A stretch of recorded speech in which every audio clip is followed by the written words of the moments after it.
guys, my name is Ramota and welcome back to my channel.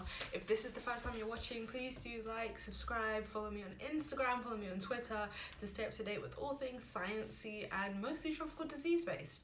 So like I said in my last video, which I'm going to put the link down below for, in this very first series, we're going to be talking about neglected tropical diseases, and in this video in particular, we're going to be talking about soil-transmitted helminths. What exactly are neglected tropical diseases? So this refers to communicable diseases, and for those of you who don't know, communicable refers to diseases that can be passed from one person to another, that mostly affects people in tropical regions, so like the Africas, the South Americas, that sort of thing.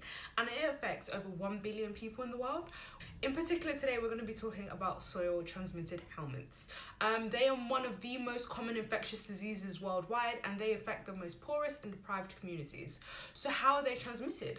Mostly by eggs of the worms in human feces, which then contaminate the soil when people shit in soil in areas where sanitation is poor. So approximately 1.5 billion people worldwide are affected by soil-transmitted helminths, which I know is absolutely insane, but you have to remember in a lot of these cases, someone can bring it from one area to the other, someone has worms, they get it into the right environment, you have the right vectors for it, continues.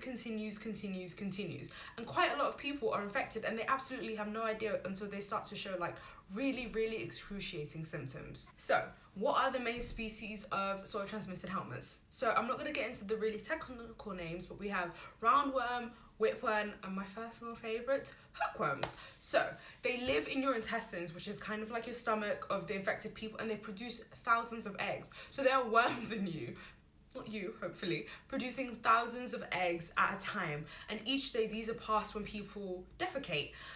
If the environment is favourable, so if the soil is nice and warm, if it has the right amount of nutrients, the eggs develop into infective stages. So what are the effects of having worms in your system, aside from the fact that it will probably really suck? It causes intestinal bleeding, a loss of appetite, diarrhea. You can't absorb the few nutrients that you are eating, so you have to take into account that a lot of people who are affected by this disease live in areas where they do not have proper access to healthcare, to food, to clean water, to proper like sanitation, to functioning toilets. So once this happens to them, this is quite a debilitating disease. It causes a worsening in school performance in young kids, and it can cause complications that require surgical intervention, which you have to remember, again, in these areas, a lot of the time they do not have adequate access to healthcare. So how on earth are they going to get this surgical intervention that they may need? And that begs the question, what can we do about it?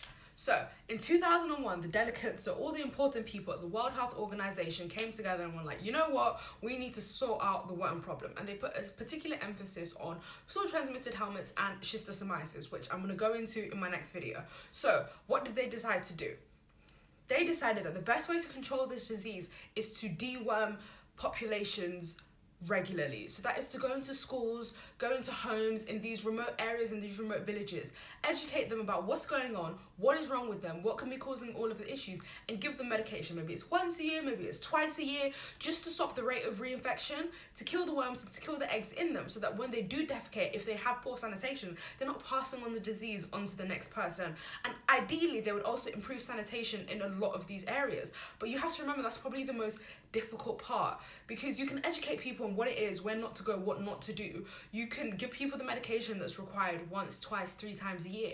But to change sanitation for countries at such a large scale would be incredibly difficult for anyone, much less people who are depending on like funding and who are depending on just generous donations from various just ridiculously wealthy people all around the world. So a lot of their targets of mass deworming focused on preschool age children, school age children. So going into schools, talking to them, explaining to them what's right, what's wrong, because kids are a really big mover of a lot of diseases, all the way down to like the flu that we get here. And also talking to women who are of childbearing age, women who have kids, just passing on the message that they can pass on to their kids that can help them have a healthier pregnancy. You have to remember a lot of the times that people in these countries also have a large amount of co-infections. They have one disease and they have another one, and they're likely to contract one based on the severity of the other.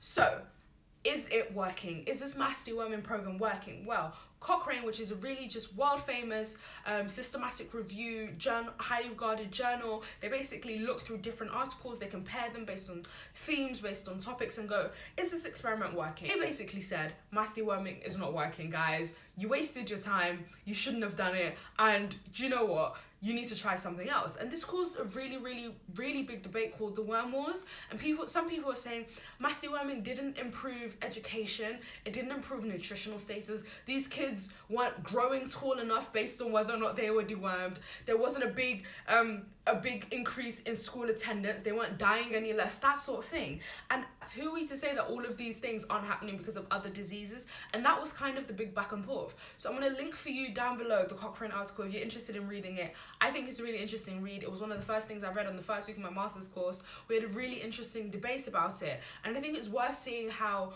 what we do might not always work, but if it's not working, what can we do to make it better? In my personal opinion, I think it's worth doing. I think if it costs us not that much to help these people, why shouldn't we continue doing it? It's not negatively affecting them, and we can't necessarily say it's not positively affecting them, so why should we stop? But that's down for you to have an opinion, for me to have an opinion, for all of us to have an opinion. So ultimately, the global target is to eliminate morbidity. So this is like the disabilities caused, the terrible stomach pain, all the horrible symptoms due to soil transmitted helminths in children by 2020. Guys, it's 2019. Between me and you, I don't think that's likely, but I do think it's really, really important that we talk about it and that mass deworming programs do continue and that people are aware of this, because you or I could go to any of these countries, contract this disease, and we would have no idea what it was because we have no knowledge. And that's the point behind this series. I want to open the doors of communication, let people be more aware of what's going on all around the world. It might not affect you, but it is affecting billions of people, and I think that makes the world of difference. So thank you for listening, thank you for watching. I do hope you like this video. Please let me know what you think down in the comment section below. Let's get a conversation going. Be sure to check out my last blog post on malaria, the only tropical disease most of you probably know. Let me know what you think, and thank you.